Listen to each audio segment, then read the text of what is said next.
problemas até mesmo dentro do relacionamento conjugal. As expressões da seguinte natureza, que a mulher utiliza geralmente para o marido: tu já vai trazer esses cacarecos para dentro de casa, tu já vai colocar essas tralhas dentro de casa. Muitos costumam ter o quarto ou o cômodo da bagunça. Alguém tem isso na sua casa? Faça assim, por gentileza. Tem, né? 1, 2, 3. Lá em casa nós não temos o cômodo da bagunça, nós temos o cômodo de guardar as coisas de uma forma organizada. Mas eu quero pensar com os amados irmãos sobre algumas coisas que devemos guardar. Algumas coisas que devemos, por que devemos? Porque a Bíblia Sagrada, ela nos manda guardar. A primeira coisa que eu quero destacar nessa noite, que a Bíblia Sagrada nos manda guardar, está em Eclesiastes capítulo 5, versículo 1, e já foi até utilizado aqui na devocional do culto dessa noite. O sábio Salomão diz: guarda o teu pé. Guarda o teu pé. Nós vamos caminhar dentro de uma trajetória nessa mensagem, meio que dentro de um aspecto um tanto quanto anatômico, no que diz respeito ao corpo humano. Olhando para as palavras de Salomão, aqui em Eclesiastes, logicamente nós compreendemos que Salomão não está dizendo para nós literalmente guardarmos o nosso pé, ou dentro de um sapato, ou dentro de uma caixa, ou outra coisa semelhante. Nós bem sabemos que o texto está nos falando que é preciso buscarmos, como já foi falado também aqui na devocional, nas transparências aqui apresentadas, está falando sobre reverência, sobre como eu e você devemos nos portar no culto que é prestado ao Deus Todo-Poderoso. E nós precisamos tomar muito cuidado com esse aspecto da literalidade do texto quando nós lemos a Bíblia. Abrindo um parêntese, alguns dias atrás, uma irmã aqui da primeira igreja, ela chegou para mim, e ela vai lembrar disso, muito entusiasmada, ela me dizia: pastor, eu não vejo a hora de chegar no céu de glórias e ali poder sentar naquela grande mesa e desfrutar daquele banquete que Apocalipse fala. E aí eu, para tirar uma brincadeira com a irmã, eu disse: irmã, você vai desfrutar de um banquete? Como assim? Se lá em Apocalipse também diz que nós não vamos sentir fome e nem vamos sentir sede. E eu ali alertava a irmã sobre o cuidado da literalidade de alguns textos bíblicos, principalmente em Apocalipse. Mas, queridos, reverência é algo que a palavra de Deus nos manda praticar para com o nosso Deus, com relação ao culto que é prestado a Ele. Reverência para com aquele que é o alvo da adoração. Isso engloba respeito quanto ao modo de vestir, quanto ao aspecto do vestuário. Um vestuário sem decência, um vestuário sem sensualidade, porque você está diante do Todo-Poderoso e você precisa compreender isso. Quanto à liturgia do culto, aquilo que é desenvolvido dentro do culto que é prestado a Deus, você precisa participar do culto e não simplesmente vir para o templo assistir um culto. Você tem que fazer parte desse culto. Nós saímos da nossa casa, com certeza, essa noite, com o objetivo específico de virmos a este lugar, casa de oração, para prestar a Deus, ao Todo-Poderoso, um culto. Poderiam ter ficado em casa. O momento é muito propício, sim, para ficar em casa, acompanhando o que está acontecendo no cenário político do nosso país. Mas os irmãos preferiram vir para cá, para prestar um culto ao único que é digno de receber todo o louvor e toda a nossa adoração. Queridos irmãos, Guardar o pé significa compreender que é preciso ter reverência diante do Todo-Poderoso. E as conversas paralelas no momento de culto, elas quebram aquilo que é proposto no culto. O uso do aparelho celular, não somente para ler a Bíblia, mas para navegar, para acessar as mídias sociais e acompanhar aquilo que está sendo apresentado lá fora. Nós precisamos tomar muito cuidado com isso. Obrigado, Júnior. Eu lembro-me certa feita, quando pastoreei a Igreja Batista no Parque Piauí 2, aqui em Timon, era culto de ceia. E quando chamei os diáconos que iriam servir naquela noite, um dentre eles havia saído no momento do culto para ir, ele morava em frente ali ao templo, para sair e conferir como estava o placar do jogo do Flamengo. A gente precisa tomar cuidado com esse tipo de coisa. Nós precisamos parar para fazer uma avaliação, para saber se de fato nós temos o senso de quem nós estamos adorando. Para compreendermos na presença de quem nós estamos. Tem pessoas, amados irmãos, que infelizmente parece que eles têm problemas renais e espirituais, não são físicos. Ele não consegue ficar sentado numa cadeira dentro do templo. Ele transita para lá e para cá. Ou é para beber ou é para ir no banheiro. Nós precisamos observar essas questões. O culto que é prestado a Deus é um culto com ordem. Talvez isso possa parecer para você um alimento pesado, talvez uma feijoada nessa noite, mas eu não tenho culpa. Foi aquilo que Deus mandou falar para você nessa noite. Nós precisamos fazer uma avaliação do tipo de culto que nós estamos prestando a Deus e perguntar a nós mesmos se o culto que nós estamos vindo prestar é um culto que agrada o coração de Deus. Porque senão nós vamos mergulhar dentro da religiosidade. Vamos ser meros religiosos e não adoradores, como nós temos ouvido o pastor João Pedro pregar nas quintas-feiras. Nós precisamos ter um senso de quem nós estamos adorando. Sob a que presença nós estamos nos voltando. Nós olhamos para a Bíblia Sagrada em Romanos 12, vemos o apóstolo Paulo ensinando os crentes em Roma, dizendo a eles: olha, rogo-vos, pois, irmãos, que apresenteis os vossos corpos por sacrifício vivo, santo e agradável a Deus. Nós precisamos nos apresentar a Deus, amados irmãos, com disposição, com prazer. Às vezes, nós passamos por situações como eu passei outro dia, enfrentando uma fila na Caixa Econômica de quase 5 horas. E às vezes a gente chega no culto, não temos nenhum problema nas pernas, mas a gente quer ficar na hora do louvor sentado. Chega na igreja,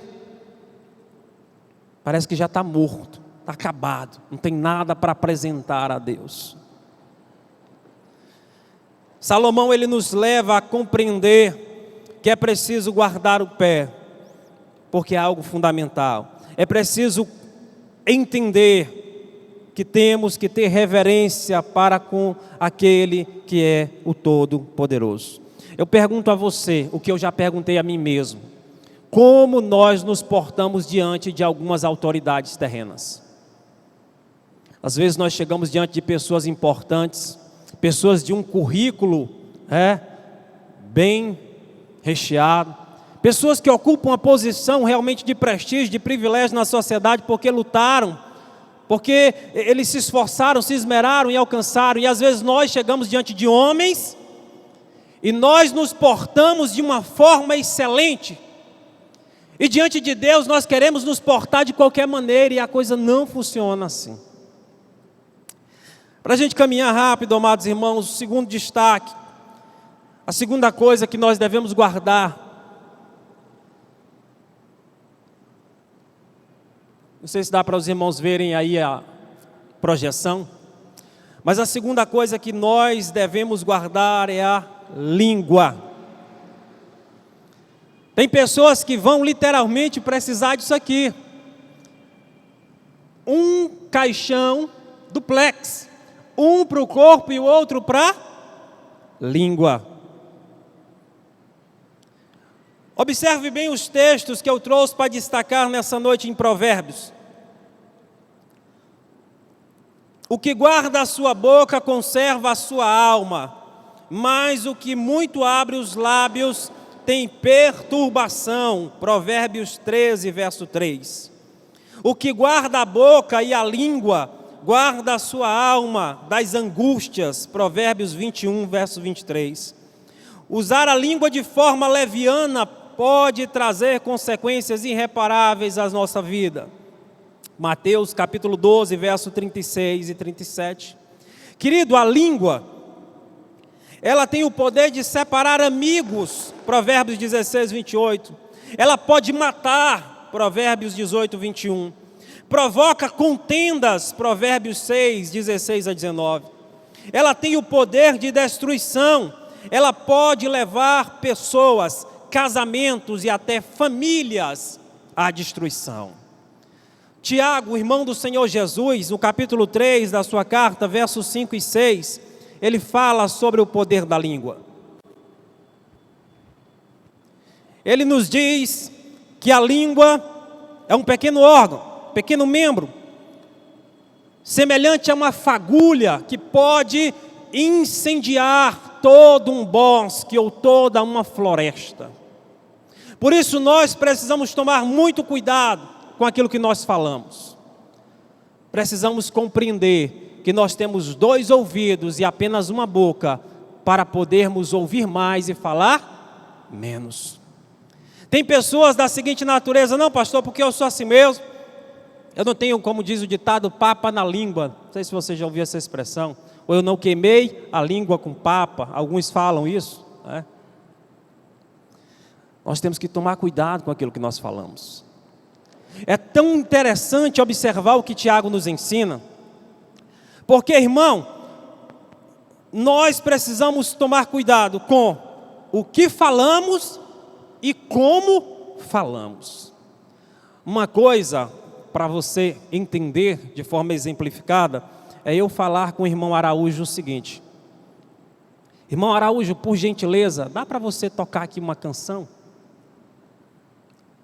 É uma maneira de falar.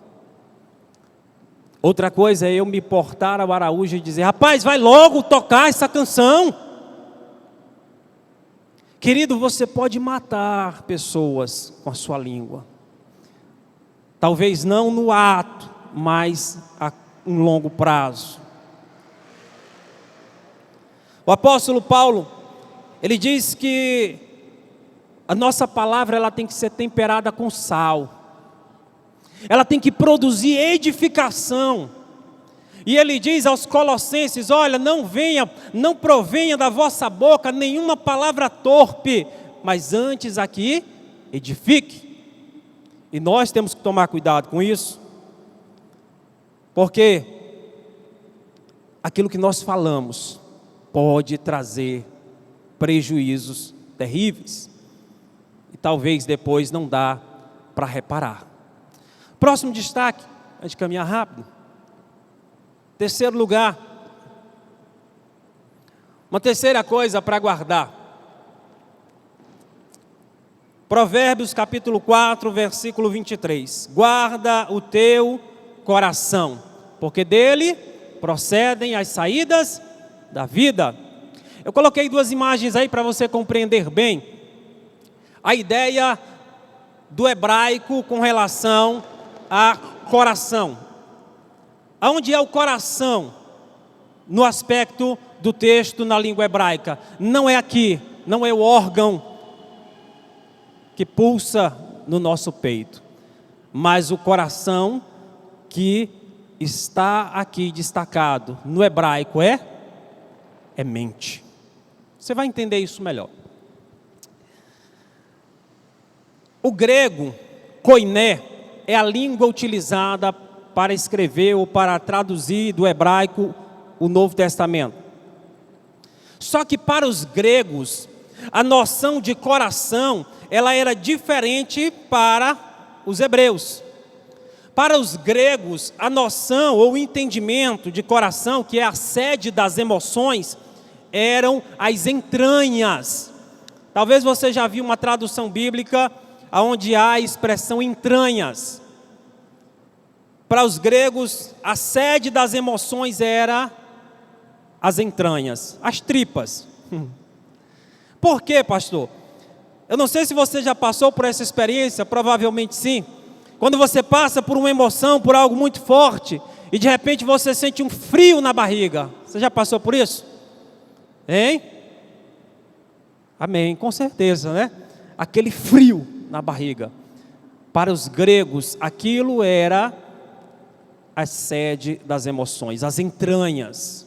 Mas no hebraico, a ideia de coração não está relacionada ao órgão, está relacionada à mente. E é por isso que Salomão, com muita precisão, ele vai nos dizer: guarda o teu coração. Como eu posso fazer para guardar o meu coração? Fica para nós duas indagações: o que tem ocupado a minha mente? Ou com o que eu tenho ocupado a minha mente? Filipenses capítulo 4, versículo 8, irmão. Paulo, ele diz assim: tudo que é bom, tudo que é puro, tudo que é santo, tudo que é agradável, se algum proveito há em todas essas coisas, isso venha a ocupar o vosso pensamento, ou o vosso entendimento. Nós precisamos entender que preenchendo o nosso coração, ou seja, nossa mente, com coisas que edificam, nós vamos estar blindados contra aquilo que não presta. Mas muitas vezes nós nos ajoelhamos diante de Deus, nos colocamos diante do Senhor em oração e dizemos: Deus, enche-me da Tua presença, enche-me do conhecimento da Tua palavra, enche-me de Ti, ó Deus. E eu fico pensando nesse momento, eu fico tentando visualizar Deus olhando do trono de glórias para você, para mim, e dizendo assim: mas como eu vou encher você, se você já está cheio? Como eu vou encher você se não há espaço mais? Porque você já está lotado. É novela, é Netflix, é futebol, tantas coisas que às vezes são supérfluas. Não estou dizendo para você não assistir novela, não estou dizendo para você assistir Netflix. Eu só estou dizendo para você que é preciso tomar cuidado com aquilo que ocupa prioridade na tua mente. Quanto tempo eu dedico para Netflix maratonando em série? Quanto tempo eu dedico para aquilo que realmente é essencial, que é encher a minha mente, o meu coração da preciosa palavra de Deus? Salomão, ele nos orienta muito bem sobre isso, sobre preencher o nosso coração com aquilo que realmente edifica, guardar o nosso coração. Ainda em Romanos, capítulo 12, verso 2 agora, Paulo, ele diz ainda que esses cristãos em Roma o seguinte: e não vos conformeis com este século ou com este mundo, mas transformai-vos pela renovação da vossa mente. Transformai-vos pela renovação da vossa mente. Começa aqui, tudo começa aqui. Olha só o que é que Mateus 15, 19 vai dizer: porque do coração procedem os maus pensamentos, homicídios, adultérios, imoralidades, roubos, falsos testemunhos, calúnias e blasfêmias. Eu preciso buscar essa renovação da minha mente, justamente porque eu preciso desfrutar daquilo que o hebraico chama de metanoia, de mudança de mente. Queridos, se eu não consigo mudar a minha mente, se eu não consigo preencher com aquilo que edifica, não tem condições. Eu quero usar rapidamente um personagem para ilustrar melhor o que eu quero dizer. Segundo livro do profeta Samuel, o capítulo é o de número 11. Samuel, ele começa fazendo uma descrição do texto de um episódio um tanto quanto nebuloso, um tanto quanto, assim, terrível, que Davi vivenciou. Era para Davi estar na guerra, era para Davi estar com os seus soldados, batalhando, lutando, porque era isso que os reis faziam. Era costumeiro em Davi fazer. Mas Davi estava no palácio. Davi estava passeando pelo palácio, na ociosidade. E de repente os olhos de Davi contemplam uma mulher, creio eu, escultural, que consegue cativar, que consegue chamar a atenção, o olhar de Davi de tal forma que a Bíblia diz que Davi ele vai desejar aquela mulher. E um detalhe, a mulher não era para ele, ela era casada. Batseba, mulher de Urias, o heteu. E então Davi ele mergulha em uma imundícia, em uma história asquerosa. Para encurtar a história, Davi ele diz para o seu soldado, para o seu comandante: coloquem o marido dessa mulher na linha de frente para ele morrer, porque Davi já havia engravidado aquela mulher que não era dele. Há uma expressão que eu concordo bastante: mente vazia é a oficina do diabo. Cuidado com a ociosidade. Preencha a sua mente com aquilo que é bom. Procure preencher o seu coração, guardar o teu coração com aquilo que edifica. Porque, querido, fazendo assim você vai estar bem alicerçado. Você vai conseguir suportar tudo aquilo que vier contra a sua vida. Quando vierem as setas, os dardos inflamados de Satanás, como Paulo diz aos Efésios capítulo 6, falando da armadura do cristão, você vai conseguir resistir, porque a sua mente está repleta daquilo que é bom, daquilo que edifica, daquilo que traz proveito. Amados irmãos, em quarto e último lugar, para a gente finalizar, uma outra coisa que a Bíblia nos manda guardar é a fé e a Bíblia. Eu anexei esses dois últimos pontos em apenas um. Por quê, pastor? Porque lá em Romanos, capítulo 10, versículo 17, Paulo ele diz assim, a fé vem pelo ouvir. Ouvir através da pregação do Evangelho. Só que para você entender melhor ainda, aquele que é surdo, aquele que porventura tem alguma deficiência no aspecto de ter o acesso ao conhecimento da palavra, ele vai ser alcançado. Por quê? Porque quando você vê o texto dizer que a fé vem pelo ouvir, isso não está limitando somente aqueles que podem ouvir, mas a todos aqueles que conseguem receber, a todos aqueles que é transmitido o conhecimento da palavra, a esses é acrescido fé. Por isso, amados irmãos, eu quero finalizar caminhando para cá, dizendo a vocês que é a fé extraída da santa e preciosa palavra de Deus que nos fortalece. E nós precisamos guardar duas coisas tão preciosas na nossa vida. O apóstolo Paulo, em 2 Timóteo 4, verso 7, ele diz: combati o bom combate, completei a carreira, guardei a fé. Em Apocalipse capítulo 1, verso 3, João, o apóstolo amado, ele diz: bem-aventurados aqueles que leem, aqueles que guardam as palavras da profecia deste livro. Por isso, a fé e a palavra estão tão entrelaçados. A palavra de Deus, ela purifica, ela limpa, ela santifica, ela guia, ela sustenta, ela dá vida eterna. E diz Lucas 11, 28, que bem-aventurados são aqueles que ouvem as minhas palavras e as guardam. Louvado seja o nome do Senhor. A sua fé, ela cresce cada vez mais quando você tem acesso à santa e preciosa palavra. Quanto mais Bíblia você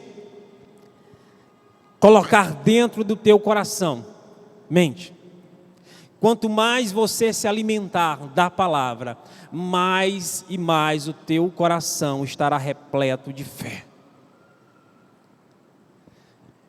Eu quero apenas abrir aqui um parêntese para destacar algo que é necessário.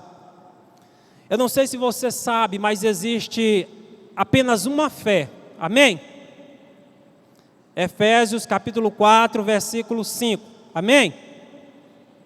Há uma só fé. Amém? Amém, irmãos? Há uma só fé. Se Paulo está dizendo para os Efésios que há uma só fé, é porque há uma só fé. Mas existem algumas ramificações da fé. Quais são elas? A fé salvífica, a fé que é um dom. Paulo, escrevendo aos Coríntios, vai falar sobre essa fé. A fé comum, que tanto aquele que é cristão como aquele que não é cristão possuem. E a fé que é um conjunto de ensinamentos. E eu quero aqui focar rapidamente nessas duas ramificações da fé, para que você entenda bem o que eu quero dizer nessa noite, para finalizar.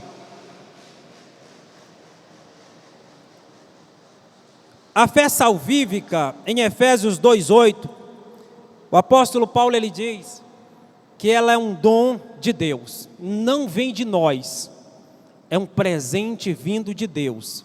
Fé salvífica.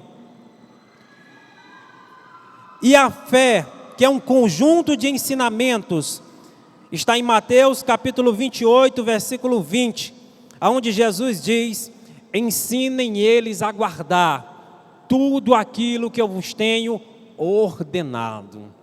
Essa fé que Judas, verso 3, ele vai dizer assim: olha, exortando-vos a batalhardes diligentemente na fé ou pela fé que uma vez foi entregue ou foi confiada aos santos. Essa fé que nós vamos olhar para Atos dos Apóstolos, capítulo 2, verso 42, onde Lucas vai dizer assim, ó, a igreja, ela perseverava no quê? Na doutrina dos apóstolos.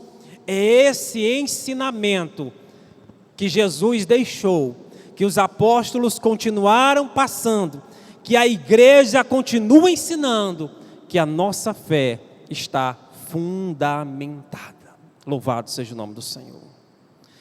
Mas, amados irmãos, fica uma pergunta para a gente: até que ponto eu e você estamos dispostos a ir para guardar a fé na palavra de Deus? Até que ponto eu e você estamos dispostos a ir? Em um período de perseguição na Escócia,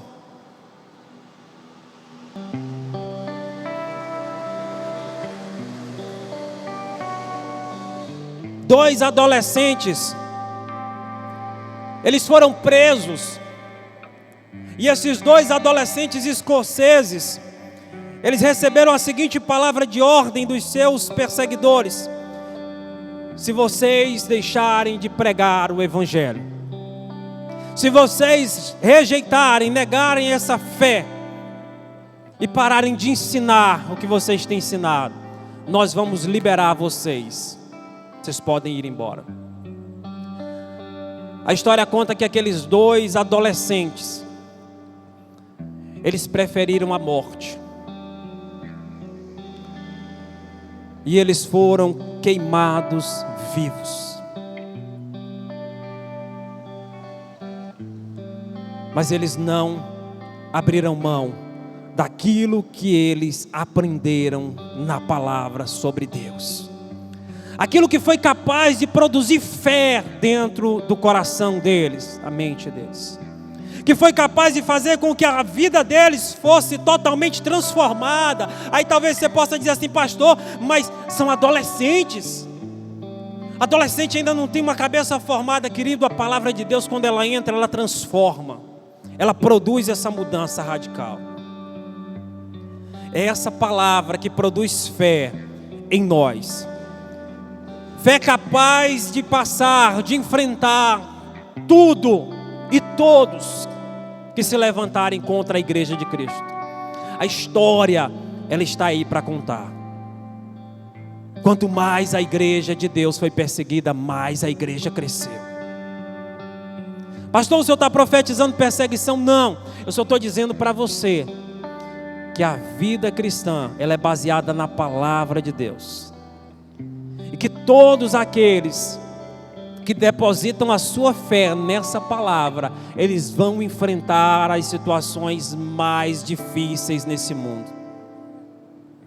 Eu não sei se a nossa geração ela vai enfrentar situações terríveis como alguns cristãos enfrentaram no primeiro século, sendo jogados no Coliseu para serem devorados pelos leões, sendo esquartejados, amarrados pés e mãos, onde os cavalos puxavam para um lado e para o outro, onde cristãos eles eram colocados as suas cabeças em espécies de espremedores e rodavam a manivela para espremer a cabeça de cristãos.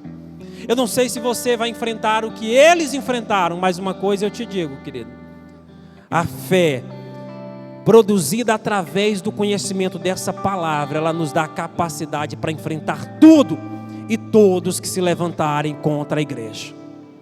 Louvado seja o nome do Senhor. Feche os teus olhos, por gentileza. Deus, eu louvo e exalto o teu nome, Pai. Eu te agradeço, Pai, porque o Senhor continua falando à tua igreja. Eu te louvo porque o Senhor, meu Pai, é o nosso Deus, é o nosso Senhor. E a nossa confiança, ela está, Pai eterno, depositada no Senhor. Porque a nossa vida, ela pertence não a homens. A nossa vida, ela pertence a Ti. E como igreja do Senhor, como primeira igreja batista na cidade de Timon, nós declaramos, Pai, a Ti em alto e bom som, que nós vamos permanecer fiéis à fé que nós temos, Pai, na Tua santa e preciosa palavra, Senhor. Em nome do Senhor Jesus, abençoa o Teu povo, abençoa a Tua igreja, abençoa, meu Pai, o nosso país, a nação brasileira, Pai, em nome de Jesus, amém e amém. Nós queremos nessa ocasião fazer um convite muito especial a você. Você que ouviu a palavra de Deus sendo ministrada nessa noite e entendeu que Deus falou ao teu coração, entendeu que não há outro caminho, não tem como você ir para outra direção.